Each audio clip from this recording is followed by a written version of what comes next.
Cockroach সেই dangerous, ঘন্টা dangerous. ককরোচকে যে ইঁদুর খায় ফেলায়, তাহলে ইঁদুর বেশি ডেঞ্জারাস। ইঁদুরকে যে আবার বিড়াল খায় ফেলায়, তাহলে বিড়াল বেশি ডেঞ্জারাস। কিন্তু বিড়ালকে তো আবার কুত্তায় খায় ফেলায়। তাহলে কুত্তা বেশি ডেঞ্জারাস। কিন্তু কুত্তারও তো আবার বাঘ খায় ফেলায়। তার মানে বাঘই বেশি ডেঞ্জারাস।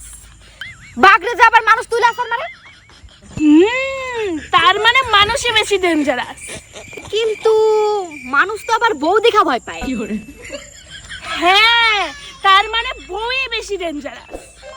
কিন্তু বউ যে আবার ঘুরা ফিরা ককরোচরে দেখেই ভয় পায়। হ্যাঁ, তাহলে মানাই লাগবো ককরোচই বেশি ডেঞ্জারাস। হ্যাঁ হ্যাঁ, ককরোচই বেশি ডেঞ্জারাস। ককরোচ বাটি জিন্দাবাদ জিন্দাবাদ জিন্দাবাদ জিন্দাবাদ। কিন্তু ককরোচ কিন্তু কালা হিট দেখে ভয় পায়। তার মানে কালা হিট জিন্দাবাদ জিন্দাবাদ জিন্দাবাদ।